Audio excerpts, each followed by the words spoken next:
Nós precisamos é de gente que saiba o que é que diz, não é gente que diz, não, nós não podemos ter austeridade.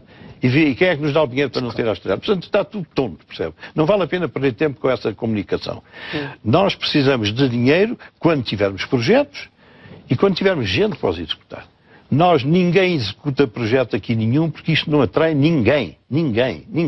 Com os impostos, com os tribunais, com a burocracia que vamos ver, ninguém investe em Portugal. E você não viu isto andar.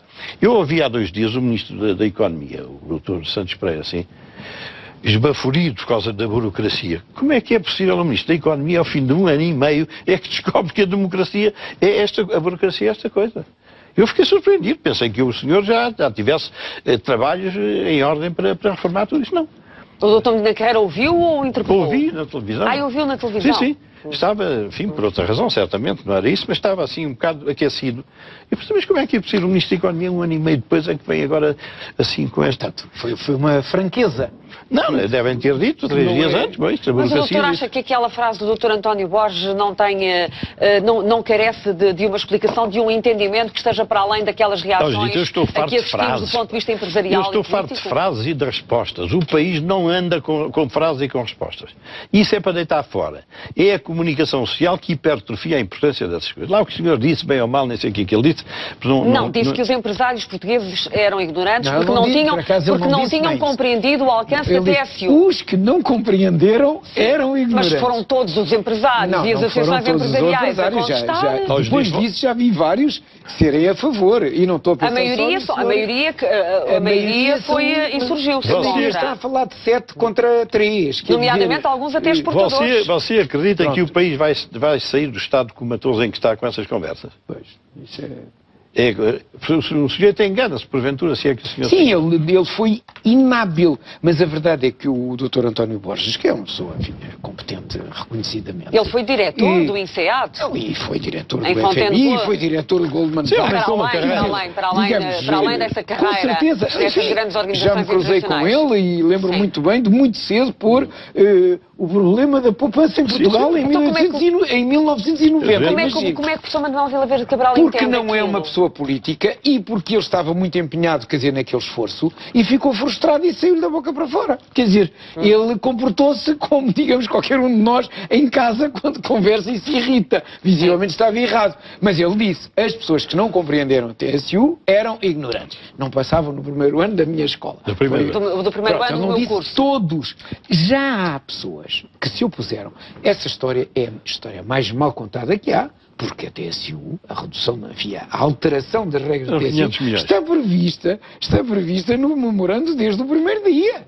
E parece que alguns dos elementos... Mas não era transferindo capital dos trabalhadores para os empresários.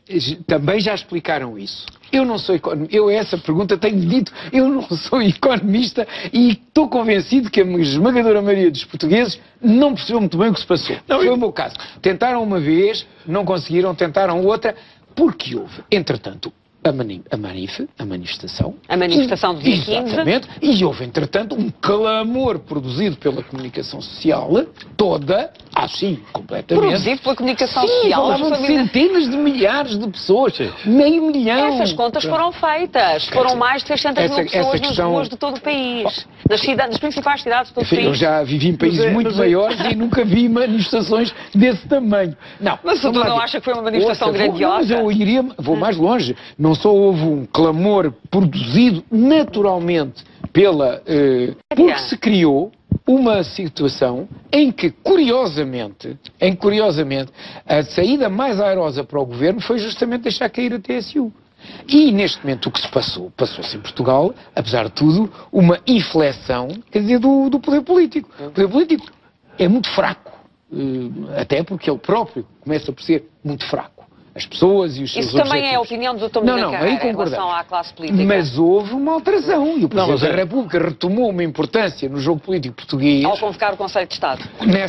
E ao obrigar, digamos assim, o Governo a abdicar da famosa TSU. A recuar. Verdade, porque, vamos lá ver, o dinheiro é o mesmo, que tem que ser encontrado. Se não se paga de uma maneira, vai ter de se pagar de outra, pagar? Não é? Eu, por exemplo, que acho que a intervenção do Tribunal Constitucional foi absolutamente vergonhosa, sobretudo vinda de pessoas que irresponsável, oferem dos mais altos salários do país, e da administração pública possivelmente os mais altos do país, e que assim safaram milhares e milhares de euros para o ano que vem. Essa intervenção acabou por fazer com que os privados vão possivelmente pagar em impostos mais do que o governo queria.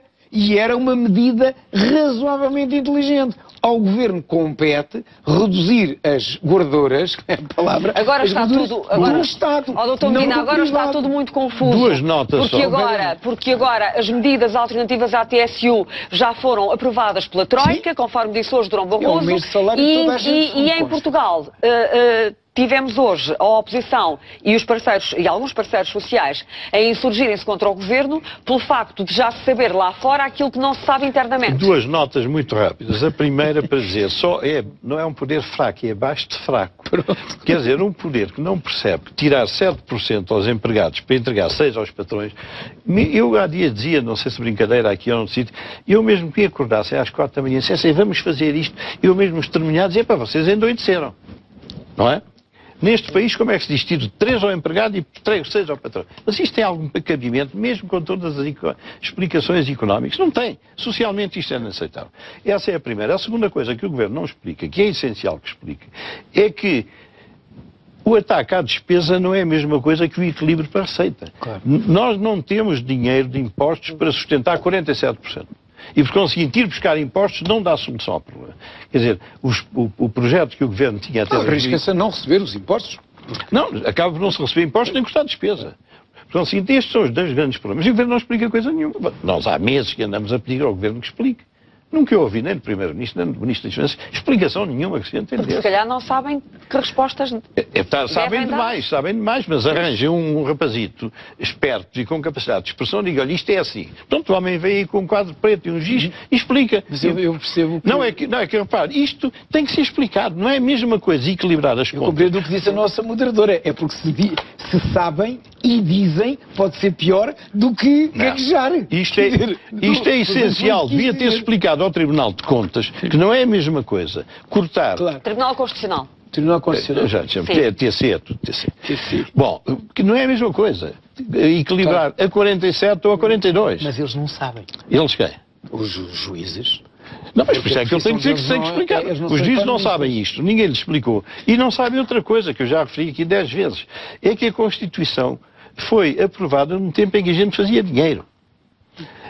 A Constituição cumpria sempre. O problema é que os juízes do Tribunal Constitucional e o Tribunal Constitucional têm a faca e o queijo na mão, como se costuma dizer, na linguagem. Pois, mas é bom tinha o Presidente da República com eles. Se não tivessem, talvez não tivessem também. Não, mas isto é uma...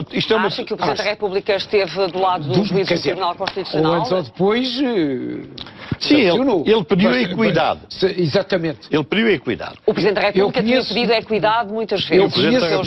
Eu conheço da frente para o fim, do fim para a frente, o maior tratado sobre a equidade na justiça social no mundo. Doutor Medina, vamos ao envelhecimento demográfico. De que forma é que esta questão e este problema condiciona a nossa vida? Este é um problema muito mais sério. Estes outros são problemas transitórios. Este é um problema instalado na nossa sociedade. Mas que tem também a ver com isto de que acabamos de falar, não é? É que se nós continuarmos no estado em que estamos, este problema nem tem importância, não haverá dinheiro nem para velhos nem para novos. Ou seja, qual é a implicação da questão do envelhecimento demográfico nas contas, na nossa vida? Eu estive hoje a olhar para aquele trabalho publicado por António Barreto e outros, eu também colaborei nisso há muitos anos. Em Portugal nasciam em 60 215 mil bebés. Em 1960. Agora nascem menos que 100 mil. Exato. Menos de metade. Exatamente. Qual é o número último que eu não tenho? 80 e tal. 80 e tal. Mil. Quer dizer, qualquer dia estamos a 1/3. Bom, e as pessoas vivem muito mais.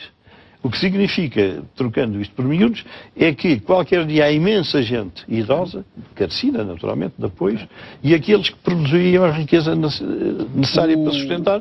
O indicador técnico chamam, quer dizer, é a relação entre as pessoas com 65 anos ou mais, relativamente à população, até aos 15 anos. Como é que está esta relação? Está perto de 130 idosos para 100 jovens, que é das mais altas do mundo. Portugal é o 5º ou 6º país mais envelhecido do mundo.